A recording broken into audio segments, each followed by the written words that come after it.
Hey guys, welcome back to Waters Family Homestead. Well, I just got home a few minutes ago, filled up the chicken feeders, and this peahen was actually down here on the ground beneath the pine tree, so she's going to roost a little bit early. But you see she's up there, and she don't like me walking toward her. She's gonna go up another limb or two. How about that? But anywho, it'll be dark in 20 minutes, 30 minutes at the most. But I see there's poop up under here, so that's probably from the peahen. But I filled up all the chickens' feeders, and I've got a few in this third pen up on the roost if they haven't come down already, and there was a couple on the ground. Yep, there's a Wyandotte and a Blue Orpington, no, a Barnyard Mix and a Blue Orpington up on the roost. And then there's still a few stragglers out here on the ground. Of course, I just filled the feeders up, so that makes the ones that were already on roost want to come down and eat for a little bit. Junior and Sue weren't on the roost, but most of the hens were. So as you can see, they are doing well still. The peahen is still hanging around. Every day I've gotten home earlier than this, which is every day, she's actually been inside the chicken run here. So, you know, a good week, I think, of her hanging around. She does fly out and walk around the yard some. I'll throw some scratch out here in the grass. But she goes in and I throw scratch out for them, and she pecks along with the scratch with the rest of the chickens, and she seems to be enjoying herself. She's not my bird, but she has chosen this to be her home, at least for now. We will see how that continues to go. The neighbor eventually, if it was mine, I would say, hey, that's my bird, especially if they see it in my chicken run area here. But at the same time, I hope they realize that I ain't trapping it. It's here doing its own thing. They're the ones that let it run loose.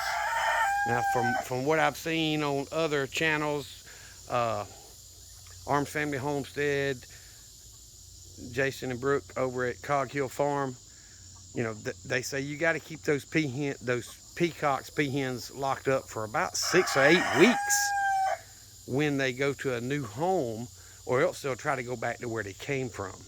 Now, I'm not 100% sure this is my neighbor's peahen. Look, there's a Blue Orpington out there. But I know she's been hanging around at that side. My sister saw her in their backyard, and it's got a 6-foot wooden privacy fence all the way around, so it's flying over that fence and flies out. And have not seen a male. She was telling me the other day when I talked to her that it is the female that they've been seeing. So there may not be a male around that that gives her a reason to kind of hang out over there. But peacocks, peahens do need to be penned up for at least 6, if not 8 weeks or longer, to learn that is their new home and not to try to fly back where they came from. Now, I don't know if that's theirs. Like I said, maybe they hatched it, maybe they bought it, or maybe it just showed up from somebody else's. I don't know. But no one has stopped and said anything about it. So she's been here, I'm pretty sure it's been over a week. And she's roosted in that pine tree every night. And, that's one of the trees I want to take down. Eventually cut that tree down like I did the other two, dig the root balls up, and be able to make the garden bigger if needed when crap hits the fan. So that's the idea. But I changed the blades on my mower the other day, guys, and some of you that are much more mechanically inclined than I am, I can fix a lot of stuff. But I don't know what's going on here. I have not got my meter out and tested to see if the solenoid on the starter just quit or what. But I cranked it the other day, Sunday, or it might have been Saturday evening, I think, after we did the men's group thing. And I cranked it and I cut this little bit of grass right here and parked both my vehicles down here. I was going to change the blades and then cut up where I parked, and then finish the rest of the grass either Saturday evening or Sunday. Well,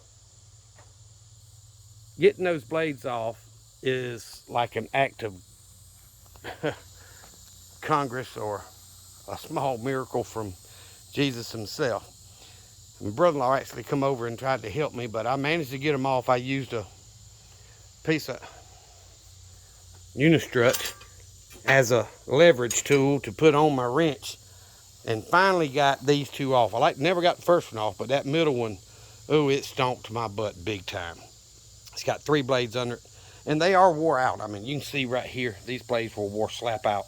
So it was time to change them, and I've had those blades 2 or 3 months. But I filled it up, checked the oil, it was fine. You know, I'd cleaned the air filter and all that stuff last time when I cut. So this thing, I could not get it to crank. It won't do anything but just turn. It doesn't even really click. Let me lock the pedal down. And I'm gonna shut up and let y'all hear it. See, it lights up. Nothing. The hour clicker does click if I leave it on, but it doesn't do anything. And I pulled, it's got relays and things under the seat. I pulled all those plugs off and cleaned them and sprayed everything with WD-40 to make sure it's getting good contact, you know, all that good stuff. But I've checked all these switches. Like, it won't crank if your handle, you know, your handlebars here aren't pulled out. There's a safety on each one. I've checked the blade engagement safety, all that. I just need to get my meter out and find out if that starter's actually getting power, or maybe the solenoid quit on it. I don't know. But boy, it made me check my religion the other day, I'm gonna tell you. And I am a Christian, and just like every Christian that walks the face of this earth, I am nowhere near perfect. But I've got all 3 blades on. I don't know if there's some kind of sensor that I haven't seen about the blade position or something. I know I raised the deck all the way up. It's in 5. It goes from 1 to 5. I've got it all the way up so I could reach under it better, and I drove it up on my ramps so I could get to it easier. But it's hydraulic. It's got a belt for the blades, but it's a shaft-driven mower. So the lift is hydraulic. When you push that pedal, it lifts the deck up, and you adjust it while you've got the pedal pushed. Well, you can't adjust the deck if the motor ain't running, because it's hydraulic. It's not going to respond, and that thing is way too tight to turn without lifting the deck. So I got to get out here one day and check and see if it's a starter that's went out, solenoid, or what. But man, this thing kicked my butt the other day, I'm gonna tell y'all. And you know, it's hot in South Georgia. We've been having heat indexes well over 100, and it's supposed to get even hotter over the next week. So I'm good Lord, I can't even see the peahen now. I know she would, yeah, she's up on that bigger limb. Let me see if I can zoom in and show y'all. She's right there, right in the middle of your screen. But I was looking at her a little while ago and she jumped down. But you know, I judged my corn too early. You see it starting to have the things on top. I don't know what you call it. But I've got a few ears of corn actually growing. So I haven't grown corn in so long, I didn't know how and where the corn came out, but it comes right off the stalk, the main stalk, and it kind of breaks loose from it. So I've got some out there with the, what we call hair in South Georgia, the silk. So it's gonna have some corn on it. I don't know whether it's gonna do really good or not. Potatoes, I pretty much give up on. I'm gonna have to get out there when I see the plants start dying back and just dig them up and see if I got anything. But this lawnmower, guys, if any of y'all know anything about a Kobota zq23, let me flip the lid open and I'll show y'all. It is a 23 horsepower overhead valve gas motor. Now all this looks lighter because I sprayed everything with WD-40. I try to keep the cables and stuff lubricated. But oil is fine. I mean, it's none of that. It's just not even trying when I turn that key. Makes me think it's probably the starter solenoid, or you know, which is mounted on the starter. So I may have to get the whole thing. I don't know. I need to get my meter out and test, see if it's getting power when I turn the key. And if it is and it's not turning, then it's just a bad starter. I don't know. But my grass needs cutting terribly. But there ain't nothing I can do about it. It's the Kubota's down. I've got a 6-foot finish mower that I can put behind the Yanmar right there, but I've never went through it and replaced the skids, the wheels on it. I've lubed up the gearbox. Everything seems to work, but it needs a new belt to turn the blades and all that. I'm not putting any time into that thing. I mean, it was a same brand as it's a box blade brand, but it's a finish mower and it's 6 foot wide. So you could cut a big field with that pretty quick, and it's not like a bush hog. Oh, it's a bush hog brand, I'm sorry. So is my box blade. So it's a 6 foot wide finish mower, just like a regular mower, except it goes behind a tractor. I bought it pretty cheap right after I retired about 7 years ago and have never put anything into it other than fill the gearbox with gear oil. If the tractor didn't need the motor rebuilt or replaced, I'd have probably done got that thing fixed. But because I could cut that field with it in just a matter of a few minutes.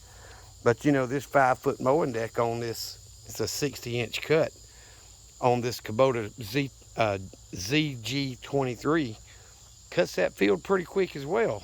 So I really don't need it as long as my mower works. And right now it's kicking my butt and not working. So I'm gonna get off here, guys. The chickens are finally going to roost.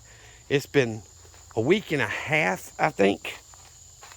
By the time y'all see this, it'll probably be Thursday morning. It's gonna be about 2 weeks worth of leaving the doors open on the chicken pen so they can come in and out as early as they want or as late as they want. And it's worked out well so far. I haven't had a predator issue. All the chickens are still accounted for. They're mixing a lot better, as far as I'm even seeing some of the teenagers roost with the Wyandottes and the Blue Orpingtons sometimes. It's not every night, but it's happening. So I'm pleased with it, and they're eating a lot less feed. I'm basically, there's still a couple on that roost. They're eating about 1 bucket of the bucket I use to fill the feeders with a day. And there'll be a little bit left in that bucket if I fill it up to refill all the feeders. But before, when I let them out when I get home, and versus being out all day and being able to scratch what they want, I was going through 2 buckets a day. So it's cut my feed in half. And if I could just manage to get these Cornish cross butchered, and preferably the Blue Orpingtons as well, because they're not laying either, or if they're laying, it's only 1 or 2 of them. I'm not getting more than a half a dozen to a dozen a week at the most out of the Blue Orpington. The Wyandottes, I've got 7 hens. I pretty much get 6 or 7 eggs out of them every day. I'm hoping the teenagers have got some Rhode Island Red. Once they start laying, I'll be getting back to what I was, a dozen and a half a day. But these Blue Orpingtons and these Cornish cross need to be put in the freezer. And there's no need to keep feeding them. So it's approaching freezer date for them. I just know processing 17 chickens by myself with the hand plucker that I've got is going to be an entire day job for me. Last time I was cramping up bad by the end of the day. So I'm hoping I can get the son-in-law or somebody to come help me do that and maybe shorten the day a little bit. But either way, I'm going to get off here, guys. Thank you for watching the videos. I appreciate it. If you have not subscribed, please subscribe to the channel. Hit that thumbs up. It really does help channels like mine, the smaller channels, grow. The more thumbs up they get, the more shares they get, the more views they get, and more subscribers that they get, the more the algorithm on these pages like YouTube and Rumble and all that will suggest a video to people that watch that type of video content. It helps us grow, and it's absolutely free to everybody that watches, subscribes, and all that stuff. So thank y'all very much for that. Remember what I always tell you: Jesus Christ loves you, and so do I. Y'all be safe. Be prepared.